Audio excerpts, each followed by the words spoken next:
প্রিয় অষ্টম শ্রেণীর শিক্ষার্থীরা, শুভেচ্ছা নিও। আজকে আমি তোমাদের বিজ্ঞান অনুশীলন বইয়ের তৃতীয় অধ্যায় সবুজ বন্ধুর ৪৭ পৃষ্ঠার বিভিন্ন প্রশ্নের সমাধান করে দেব। প্রথমেই তোমাদের বলবো, যারা আমার চ্যানেলটি সাবস্ক্রাইব করো নাই তারা আমার চ্যানেলটি সাবস্ক্রাইব করবে এবং আমার সাথে থাকবে। তাহলে চলো আমরা ক্লাস শুরু করি।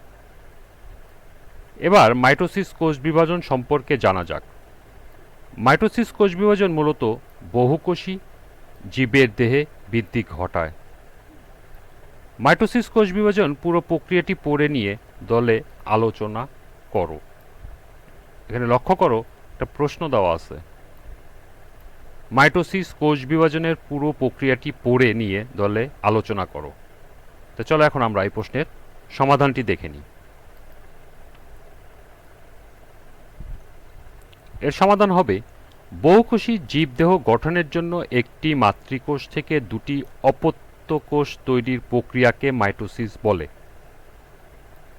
এই কোষ বিভাজন প্রক্রিয়ায় প্রকৃত বা সুকেন্দ্রিক কোষ একটি ধারাবাহিক প্রক্রিয়ায় বিভক্ত হয়ে দুটি অপত্য কোষে পরিণত হয়।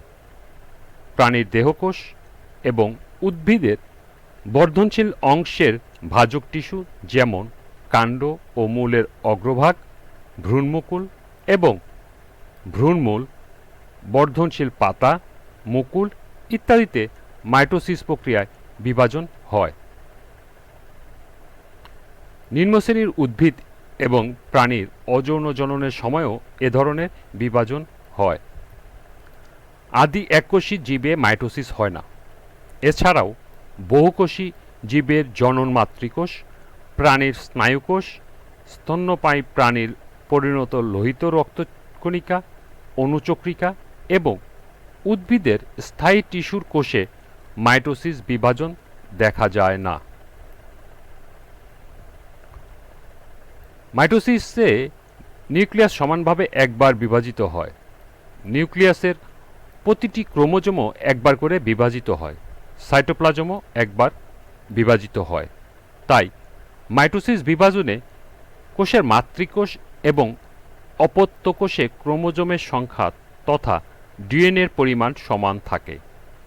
শুধু যে পরিমাণে একই থাকে তা নয়, মাতৃকোষের ডিএনএর প্রায় হুবহু অনুলিপি অপত্য কোষে পাওয়া যায়। এজন্য একে সমীকরণিক বিভাজনও বলে।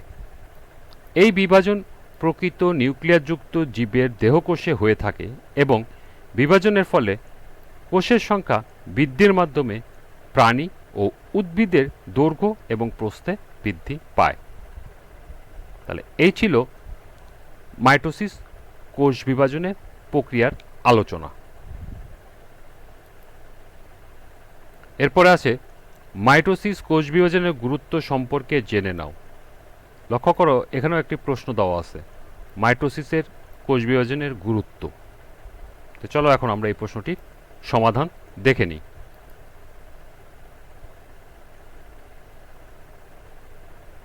এর সমাধান হবে, জীবদেহের বৃদ্ধি ও কোষ সংখ্যার স্থিতিশীলতার জন্য মাইটোসিস কোষ বিভাজনের গুরুত্ব অপরিসীম। নিচে মাইটোসিস কোষ বিভাজনের উল্লেখযোগ্য গুরুত্বগুলো তুলে ধরা হলো। ১. বহুকোষী জীবে জাইগোট নামে একটি মাত্র কোষ থেকে মাইটোসিস বিভাজনের মাধ্যমে দৈহিক বৃদ্ধি সম্পন্ন হয়। ২. মাইটোসিস কোষ বিভাজনের মাধ্যমেই মাতৃকোষের স্বাভাবিক আকার, আকৃতি, আয়তন ও গুণাগুণ অপত্য কোষে বজায় থাকে। ৩. মাইটোসিস কোষ বিভাজনের মাধ্যমে কোষের নিউক্লিয়াস এবং সাইটোপ্লাজমের মধ্যকার ভারসাম্য বজায় থাকে। ৪. মাইটোসিস প্রক্রিয়ায় কোষ বিভাজনের কারণে দেহের সব কোষে সমসংখ্যক ও সমগুণধারী ক্রোমোজোম থাকে। ৫. মাইটোসিস প্রক্রিয়ায় তৈরি অপত্য কোষে ক্রোমোজোমের সংখ্যা ও গুণাগুণ একই রকম থাকায় জীবের দেহের বৃদ্ধি সুশৃঙ্খলভাবে হতে পারে। ৬. বহুকোষী জীবদেহে সৃষ্ট যে কোনো ক্ষতস্থান মাইটোসিস প্রক্রিয়ায় কোষ বিভাজনের মাধ্যমে পূরণ হয়। ৭. কিছু কিছু জীবকোষ আছে যাদের আয়ুষ্কাল নির্দিষ্ট। এসব কোষ বিনষ্ট হলে মাইটোসিসের মাধ্যমে এদের পূরণ ঘটে।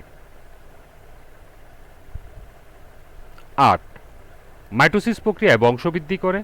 মাইটোসিসের ফলে অঙ্গজ প্রজনন সাধিত হয় এবং জনন কোষের সংখ্যা বৃদ্ধিতে মাইটোসিস গুরুত্বপূর্ণ ভূমিকা পালন করে।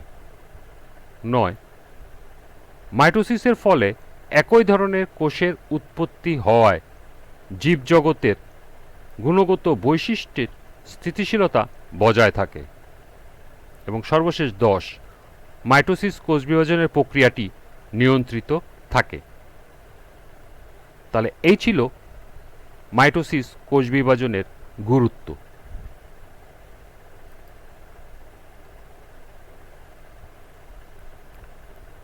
এবার ধাপগুলোর মডেল তৈরি করে দেখা যাক, তাতে সবার ধারণা অনেকটা বেশি স্পষ্ট হবে। সবাইকে পুরো প্রক্রিয়াটি সবগুলো ধাপের মডেল বানাতে হবে এমন কিন্তু নয়, বরং প্রত্যেক দল লটারির মাধ্যমে একটি ধাপ নির্বাচন করে নাও, যার মডেল তৈরির মাধ্যমে বাকিদের সেই ধাপটি সম্পর্কে বুঝিয়ে বলতে পারবে। মডেল তৈরিতে কি কি ব্যবহার করবে তা দলে আলোচনা করো। মনে রেখো, পরিবেশের জন্য ক্ষতিকর কিংবা খরচ সাপেক্ষ উপকরণ যত কম ব্যবহার করা যায় ততই ভালো। বরং পরিত্যক্ত বা আগে ব্যবহার করা জিনিস দিয়ে মডেল বানানো যায় কি না তা দেখো। দলে আলোচনা করে কি কি উপকরণ ব্যবহার করবে তার একটি তালিকা তৈরি করে ফেলো। এখানে একটি প্রশ্ন দেওয়া আছে, লক্ষ্য করো। দলে আলোচনা করে কি কি উপকরণ ব্যবহার করবে তার একটি তালিকা তৈরি করে ফেলো। অর্থাৎ মডেল তৈরিতে তোমার কি কি উপকরণ লাগবে তার একটি তালিকা তৈরি করতে হবে। তো চলো এখন আমরা এই প্রশ্নের সমাধানটি দেখে নিই।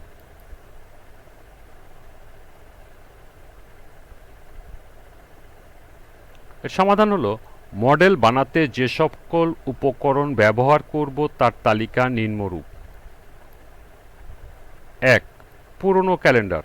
যেহেতু আমাদেরকে বলছে যে মডেল বানাতে যত খরচ কম করা যায় বা পুরনো ব্যবহার্য জিনিসপত্র যদি আমরা ব্যবহার করতে পারি সেটাই ভালো, সেই ক্ষেত্রে আমরা পুরনো ক্যালেন্ডার ইউজ করব। পোস্টার পেপার, বাসায় থাকা পুরনো উল বা দড়ি। রং, আঠা, কালার পেন, এগুলো দিয়ে আমরা মডেল তৈরি করব। অর্থাৎ এগুলোই আমাদের মডেল বানানোর জন্য প্রয়োজনীয় উপকরণ।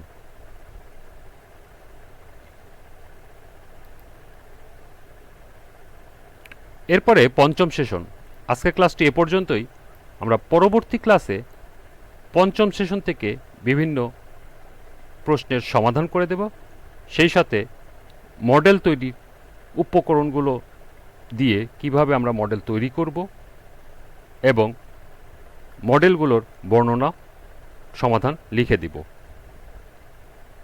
সবাইকে আবারও বলছি, যারা আমার চ্যানেলটি সাবস্ক্রাইব করো নাই তারা আমার চ্যানেলটি সাবস্ক্রাইব করবে এবং আমার সাথে থাকবে। সবাইকে আবারও শুভেচ্ছা জানিয়ে আজকের মতো আমি এখানেই বিদায় নিচ্ছি। আল্লাহ হাফেজ।